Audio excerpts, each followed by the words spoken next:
Պարոն Խուդացյան, այսինքն դուք միայն նրա համար, որ Սամվել Կարապետյանը հայտարարել է, որ կանգնելու է եկեղեցու կողքին, սկսել եք process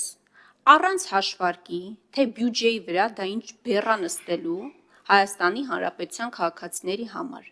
Դուք սկսել եք մի process եւ այս գլխից հայտարարում եք, որ սիրելի քաղաքացիներ, մենք չգիտենք էլեկտրաէներգիան կթանկանա, թե չի թանկանա, մենք կկարողանանք զսպել, թե չենք կարողանա զսպել։ Իմ գործընկերը շատ պարզ օրինակ բերեց, որ այս տարիների ընթացքում 4.5 դրամով թանկացում է տեղի ունեցել, բայց դա հեծի հաշվին տեղի չի ունեցել։ Այսինքն հեծը իր հնարավորությունների, չգիտեմ ինչի հաշվին, այնպես է արել, որ թանկացում տեղի չունենա ըստ էության քաղաքացու համար։ Հիմա դուք ոչ ասում եք, որ չի թանկանալու, ոչ ասում եք, թե այս ամբողջ process-ը ինչ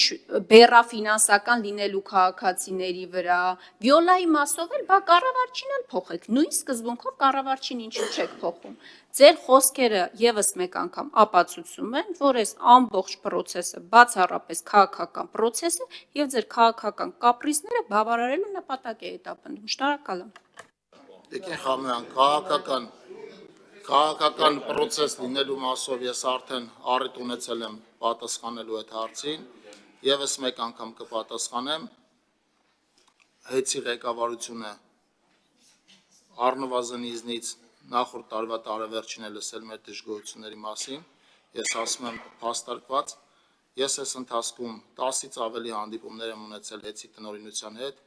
որին մասնակցել են ինչպես նախարարության ոլորտը համակարգող գործընկերներ, այնպես էլ հանրային ծառայությունները կարգավորող հանձնաժողովի նախագահը, շատ դեպքերում անդամներ, իրենք մանրամասն տեղյակ են եղել մեր դժգոհություններին, ավելին իրենք կիսել են մեր դժգոհությունները, մասնավորապես անջատումների ցուցանիշների հետ կապված, որակական այլ ցուցանիշների հետ կապված, ներդրումների ոչ թե չկատարման, այլ ուղղությամբ ներդրումների կատարման հետ կապված, մենք չենք ասում, որ հեծը ներդրումներ չի իրականացնում, մենք ասում ենք, որ որակի բարելավման ուղղված միջոցառումներ չի իրականացնում այն չափի, ինչը բավարար է ցանցում առնվազն գոյություն ունեցող որակական ցուցանիշները պահպանելու համար։ Եվ հեծը չի իրականացրել եւ արդեն մնացած ժամկետը մինչեւ տարեվերջ այլևս բավարար չէր դա իրականացնելու համար։ Ես կուզեմ հաշվի առնելով, որ ներկաներից շատերը ոչ մասնագետ են, նկարագրեմ process-ը։ Հեծը, որպեսզի կարողանա որակին բարելավված միջոցառում իրականացնել, օրինակ հենասյուն փոխել, լար փոխել, տրանսֆորմատորներ փոխել եւ այլն, ինքը պիտի անջատի, հոսանքի անջատում անի, որովհետեւ հասկանալի պատճառներով այդ աշխատանքը հնարավոր չի լարման տակ իրականացնել։ Այն ծավալը, որ ինքը պիտի անի որպես ներդրում, այսինքն հեծը ունենում է երկու տարբերակ, կամ չանել այդ ծավալով ներդրում, կամ այդ ծավալով ներդրումները անելու դեպքում հոսանքազերկումների ժամային եւ բաժանորդային քանակը մենք երկու ցուցանիշ ունենք, որքան է ուրեմն քանի բաժանորդ է հոսանքազերկվել եւ որքան ժամանակով է հոսանքազերկվել։ Եվ երբ որ մենք վերջին քննարկումը ունեցել ենք ձեր ասած քաղաքական հայտարարությունից առաջ եւ փաստերը այնպիսին են եղել, որ տարեվերջին հեծը ստիպված է լինելու խոշոր գումարով տուգանվել, ես կարծում եմ, որ դա է բերել այդ հայտնի քաղաքական հայտարարությանը։ Եվ դրա մասին ես Տիկին Գրիգորյան, այն ինչ որ ես ասում եմ, դա առնվազն որոշակի միջավայրում խիստ հրապարակային է եւ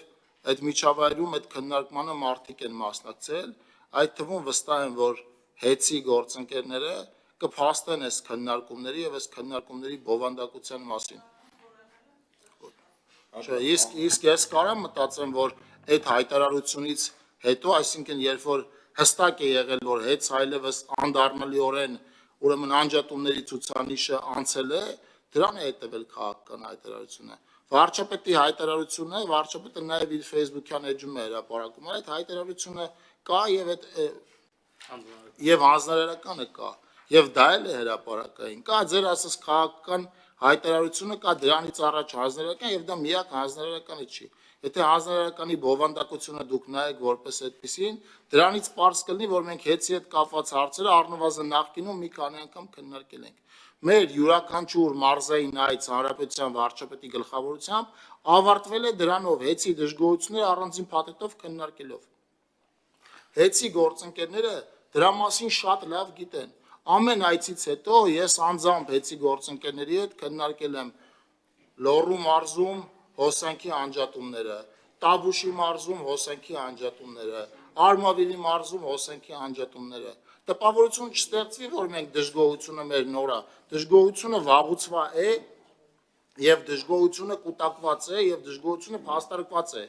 եւ դժգոհության հետ կապված հեծի ղեկավարությունը առնվազն ինձնից որպես ոլորտը համակարգող նախարար լսել է 2024 թվականի նոյեմբերից սկսած։ Շնորհակալություն, պարոն Դանիելյան, ձեր հարցի պարոն Խուդայցյան, եկեք չէ, տենց անենք ռեգլամենտը խախտելու ենք, պարոն Դանիելյան։ Ձեր որովհետև հարցը շատ զգայուն է, ես կուզեմ այս հարցին անպայման անդրադառնալ։ Մեր էներգետիկ ինչքանով է հեծին է եւ ինչքան ես տող որ լսում եմ հարցի համար պարզ է։ Այնքան ինչքան նախ մեր էներգետիկ համակարգում BET-ը օպերատորին, BET-ը բաժանորդին էլեկտրաէներգիա տալու գործառույթ որպես այդպեսին չունի, դա իրականացնում է հեծը։ Մեր էներգահամակարգի մեջ BET-ի գործոնով պայմանավորված անջատումներ եթե լինում են, քննություն է իրականացվում եւ ասում է, որ այս քննության արդյունքում պարզվել է սա։ Երբ որ պարոն Վարդանյանը ասեց նախորդ 2-3 տարիների ընթացքում 12 վարույթ ա եղել հեծի գործունեության հետ կապված, որի արդյունքում հանձնաժողովը եզրակացություն է տվել, որ այս խնդիրը առաջացել է հեծի պատճառով։ Ես չեմ ուզում մենք մեր էներգահամակարգի ընդհանուր հարցերը բանանենք հետ, բաժանորդին էլեկտրաէներգիա տալիս է, բացառապես հեծը, երկրորդ տվող չկա։ Իմ նշած 12 վարույթների մասով բոլորի դեպքում պատճառը եղել է հեծը։ Առհասարակ տեխնիկական պատճառով ասած, այո, հնարավոր է մեր էներգահամակարգը նաև անջատվի այլ երկրների էներգահամակարգից, վթար եւ այլն, բայց այս 12 վարույթը, որի մասին խոսքը գնում է, եւ որը մտահոգիչ է, դրանք բացառապես վարույթի հանձնաժողովի եզրակացությամբ եղել է հեծին է։ Լավ է, արդեն Հիպերմոլին է, այս պայն ուսումնասիրություն է իրականացվում եւ իմ խորին համոզմամբ լինելու է հեծին է։